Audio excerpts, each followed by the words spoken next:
DSC లో జరిగిన scam మీద అన్నారు కదా.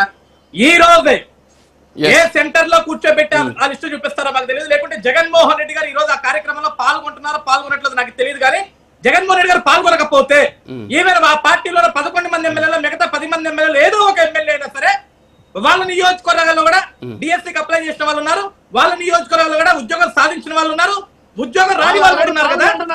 నియోజకవర్గంలో ఎవరైతే ఉద్యోగం రాని వాళ్ళ గురించి సార్ మళ్ళీ మీ ఇద్దరు టీడీపీ వైసీపీ అధికార ప్రతినిధులుగా టీడీపీ వైసీపీ అధికార ప్రతినిధులుగా మీరు నా ప్రశ్నను దయచేసి అర్థం చేసుకోవాలి. ఉద్యోగాలు సార్ ఒక్క నిమిషం.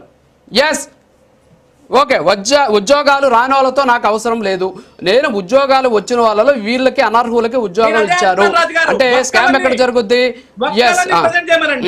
ఒక్కరిని ప్రజెంట్ చేస్తే మేమేమంటున్నాం, ఈ రోజు 16,343 పోస్టులలో ఒక్కళ్ళు డిగ్రీ అర్హత లేకుండా ఉద్యోగం సాధించిన వాడు ఒక్కడుంటే వాడు ఒక్కరిని బయట పెడితే నేను తెలుగుదేశం పార్టీకి రాజీనామా చేస్తా.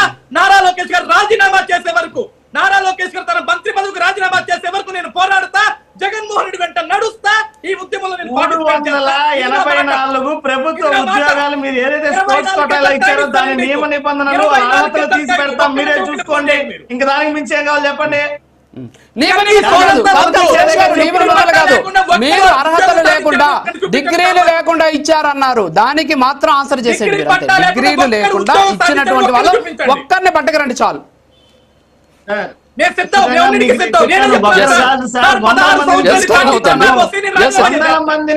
మంచి అవకాశం సజ్జాజయ్ గారి చేత రాజీనామా చేద్దాం చూడండి. కాదు సార్ తప్పకుండా సురేష్ గారు సజ్జాజయ్ గారి చేత రాజీనామా చేయించాలి, నారా లోకేష్ గారి చేత రాజీనామా చేయించాలి అంటే మీరు ఒకరిని తీసుకురావాలి. ఒకరే, ఎక్కువ మంది కూడా ఒకరిని అంటే తీసుకురండి.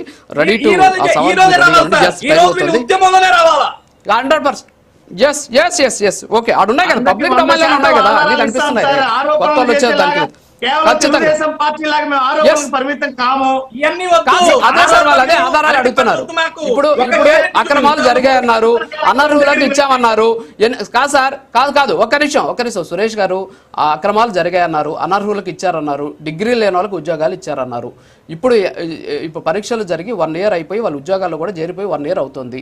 సో లాస్ట్ ఇయర్ లో వాళ్ళు జాయిన్ అయినటువంటి పరిస్థితి ఇంకా కూడా మేము తయారు చేస్తున్నాం. రాజుగారు 1 సంవత్సరం నుంచి కోర్టు అడుగుతుంది ఆధారాలు చూపించండి రా బాబు అని చెప్పేసి. కోర్టుకే సబ్మిట్ మీరు స్పష్టంగా అడిగారా లేదా రాజుగారు? చూపించడానికి కోర్టు సంవత్సరం నుంచి అడుగుతుంది. కేసు రేయటం కాదురా బాబు, ఆధారాలు చూపించండి రా బాబు అని సంవత్సరం నుంచి అడుగుతుంది కోర్టు. ఆధారం లేదు, సబ్మిట్ చేయడం ఆధారాలు చూపిస్తారు. టైం ఇస్తా మీకు 1 month